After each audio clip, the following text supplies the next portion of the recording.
Já parou para pensar que, ao jogar o lixo fora, você está, na verdade, se desfazendo de ouro puro? Parece estranho, mas é a verdade, especialmente se você tem plantas de interior ou uma pequena horta. Hoje vamos revelar 10 segredos que se escondem na sua cozinha e em sua casa. São os melhores fertilizantes orgânicos que não custam um centavo. E depois deste vídeo, você com certeza vai olhar para o seu saco de lixo com outros olhos. Muitos pensam que, para ter flores exuberantes e uma colheita farta, é preciso usar produtos químicos caros da loja. Mas nossos avós e avós se viravam muito bem sem eles. Eles sabiam, por intuição, que a natureza já nos deu tudo o que precisamos para nutrir as plantas. Hoje, vamos simplesmente retornar a essas origens, mas com uma abordagem científica. Vamos entender o que funciona e por quê, e como transformar resíduos comuns em um poderoso elixir de crescimento para seus amigos verdes. Então, vamos dar início ao nosso ranking de fertilizantes caseiros. E em 10º lugar, com todas as honras, está algo que você provavelmente joga fora, sem pensar duas vezes, toda vez que prepara uma sopa ou salada. Sim, é a simples casca de cebola. Pode parecer lixo e nada mais, mas na verdade, ela é um verdadeiro arsenal de cura natural e um tesouro de nutrientes. Essa armadura dourada da cebola esconde fitoncidas, substâncias voláteis que combatem eficazmente fungos patogênicos e afastam pequenas pragas. E mais, ela contém um elemento valiosíssimo, a quercetina. Anote bem este nome. É um potente antioxidante e um verdadeiro estimulante de crescimento que fortalece a imunidade das plantas, tornando-as mais resistentes a doenças e ao estresse. Preparar um elixir mágico com a casca de cebola é incrivelmente simples. Anote a receita.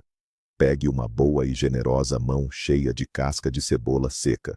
Coloque-a em um recipiente ou pote e adicione 1 litro de água fervente.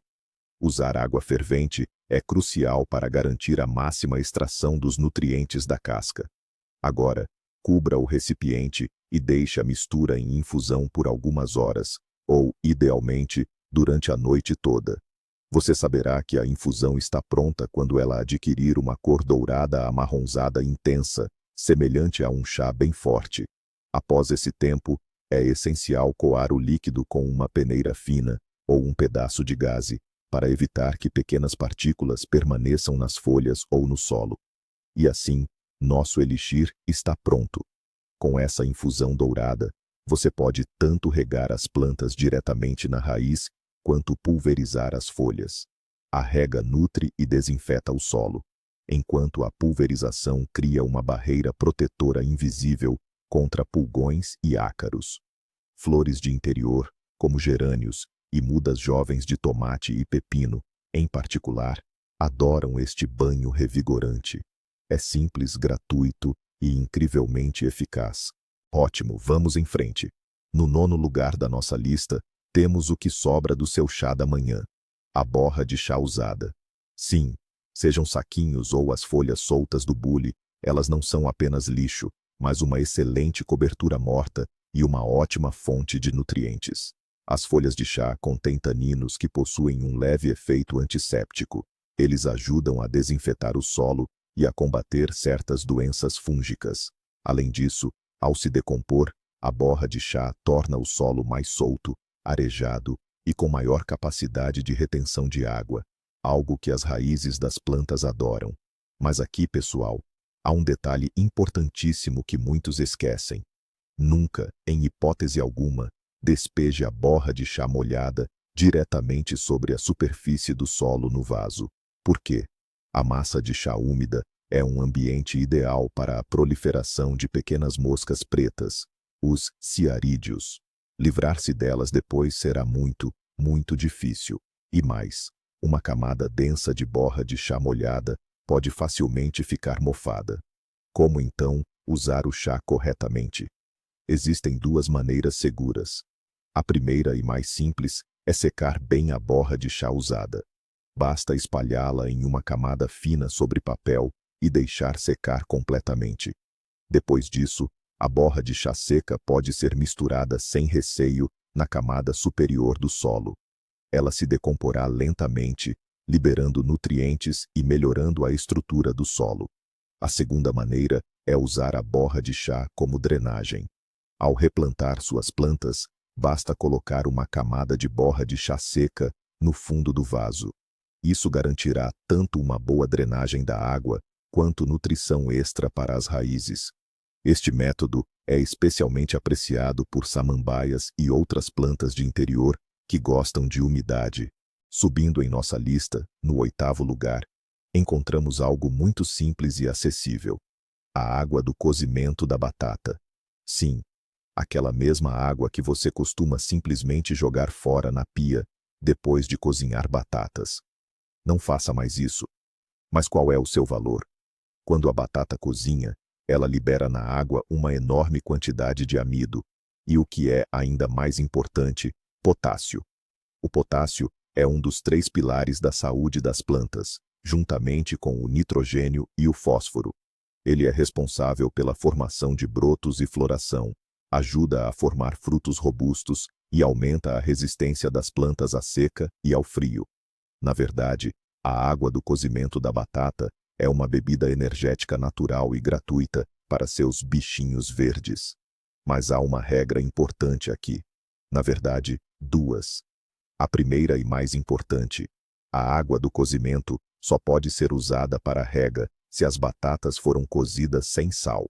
O sal é prejudicial para a maioria das plantas, ele obstrui o sistema radicular e dificulta a absorção de umidade. Portanto, se você costuma salgar a água durante o cozimento, infelizmente, esta dica não é para você. A segunda regra é que, antes de usar, a água deve ser resfriada à temperatura ambiente. Nunca regue as plantas com água quente, ou mesmo morna. Isso causará um choque e pode danificar as raízes delicadas. Como usar? É super simples. Depois de cozinhar as batatas sem sal, simplesmente escorra a água para um recipiente separado e deixe-a esfriar completamente. Não é preciso diluir. Com esta água resfriada, você pode regar livremente tanto flores de vaso quanto plantas de horta. Plantas floríferas como gerânios e begônias, assim como mudas de pimentão e berinjela durante o período de formação de brotos, reagirão com especial gratidão a esta adubação. É um verdadeiro booster de potássio que as fará florescer mais exuberantemente e por mais tempo. Continuamos o nosso desfile de adubos caseiros. No 7º lugar do nosso ranking, apresentamos a cinza de madeira.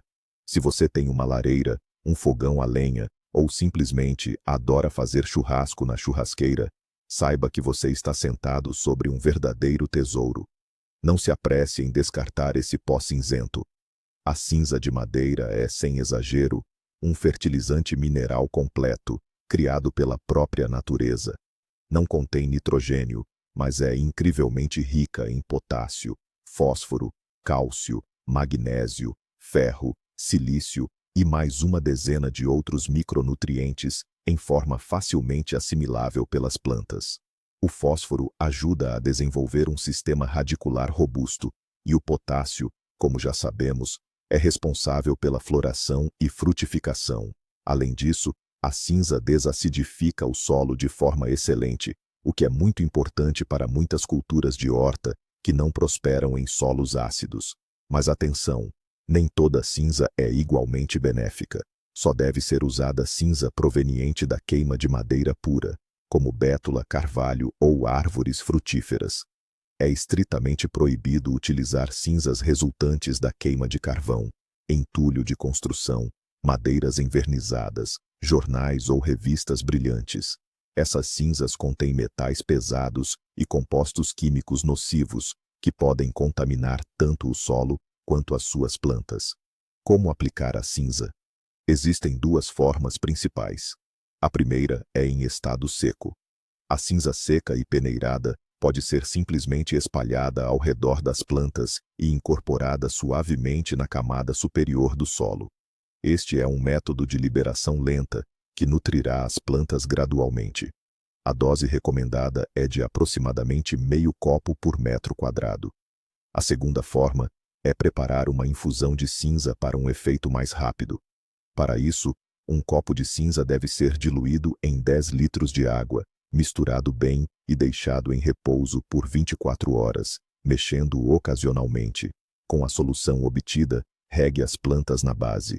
Este método é ideal para uma adubação rápida de tomates, pepinos, repolho e batatas. E mais, a cinza é excelente para afastar lesmas e caracóis.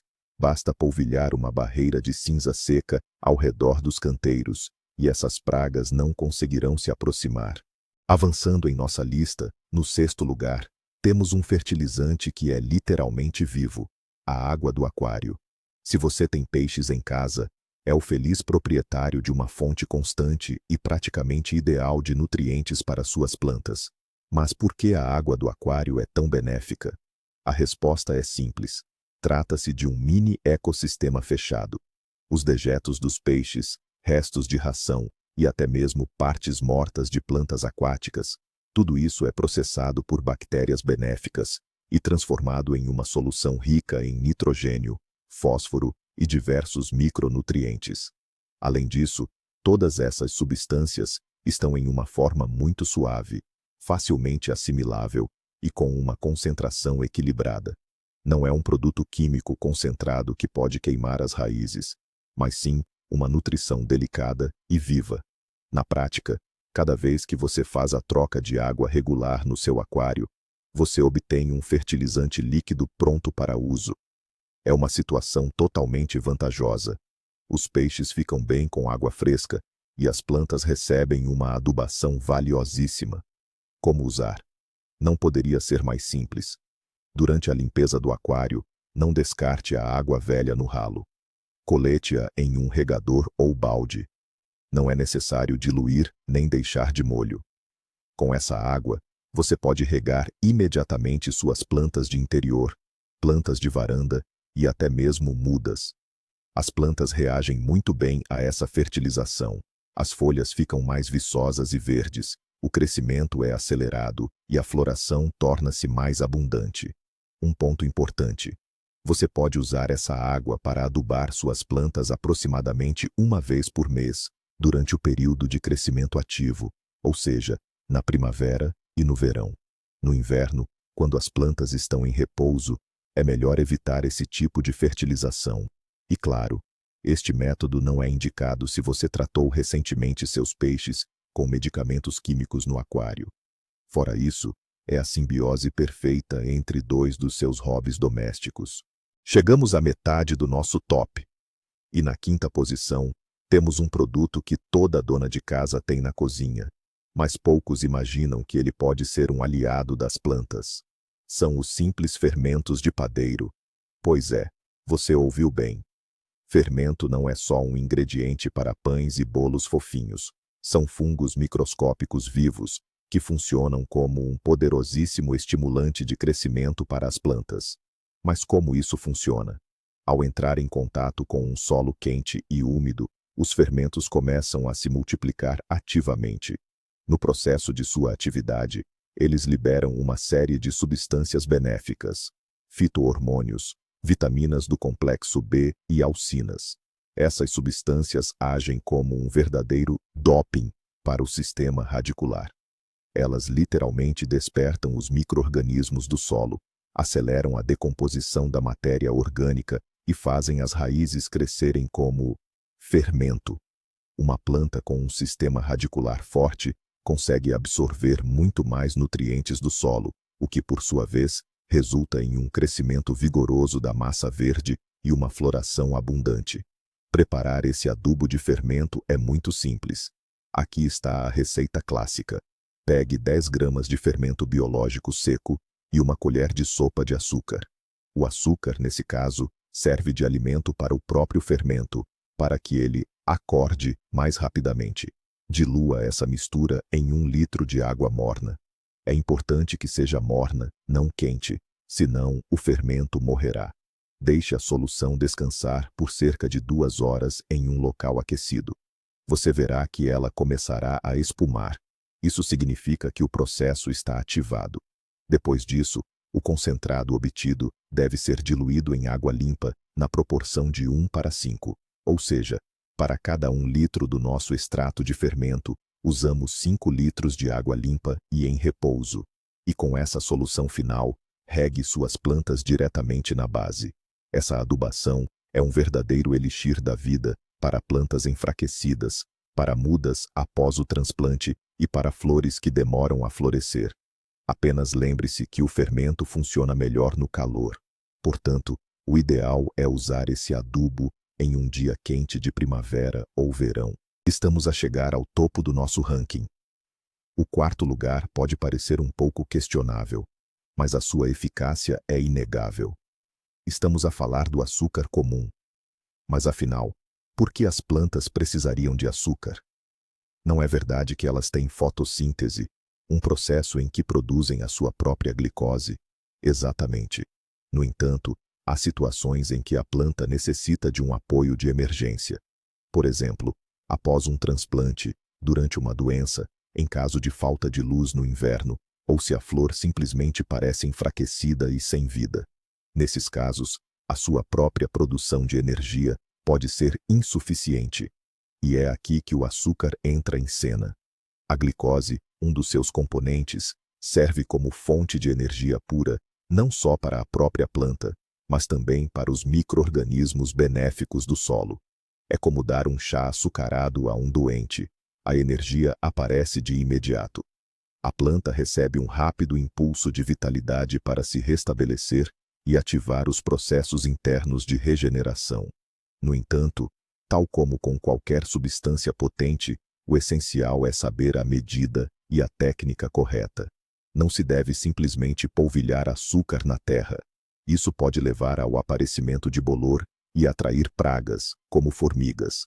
A maneira correta é preparar uma solução adocicada. Para isso, basta diluir uma colher de chá de açúcar em 1 litro de água à temperatura ambiente, preferencialmente sem cloro. Mexa bem, até que o açúcar se dissolva completamente. Com esta solução adocicada, pode regar as plantas enfraquecidas na base, mas com moderação.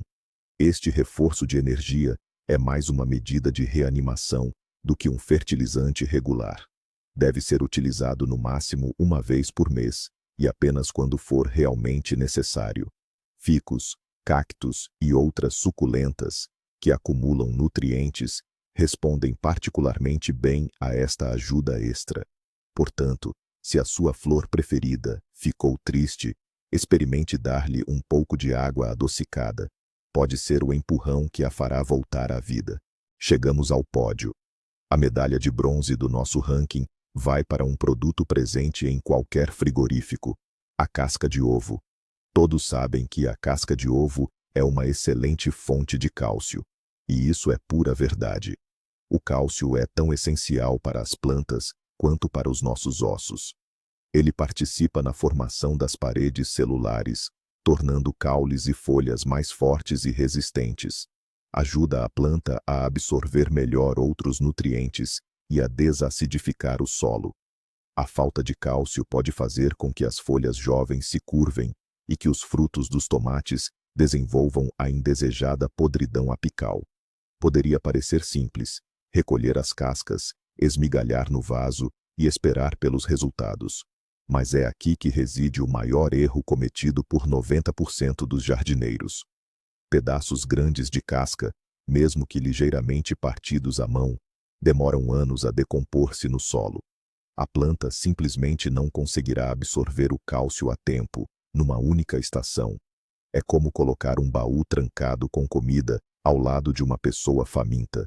De pouco ou nada serve. Então, qual é o segredo? Para que o cálcio se torne acessível às plantas, as cascas devem ser moídas até virarem farinha. Quanto mais fina a moagem, mais rapidamente fará efeito. O método mais eficaz é secar bem as cascas primeiro, podendo até tostá-las no forno para desinfetar, e depois moê-las num moinho de café ou liquidificador até se transformarem num pó fino, quase poeira. Esta farinha de cálcio pode ser incorporada no solo durante o transplante de plantas, ou simplesmente polvilhada na camada superior do substrato, misturando-a suavemente. E para um efeito ainda mais rápido, pode preparar uma infusão. Para isso, basta juntar uma colher de sopa desta farinha a 1 litro de água e deixar em infusão por uma semana, agitando periodicamente. Com a solução obtida, pode regar as suas plantas. Só assim, as suas plantas irão realmente agradecer-lhe com caules fortes e folhas saudáveis. Estamos quase a chegar ao pódio. A medalha de prata do nosso ranking, o honroso 2º lugar, é para a bebida matinal de milhões de pessoas, a borra de café.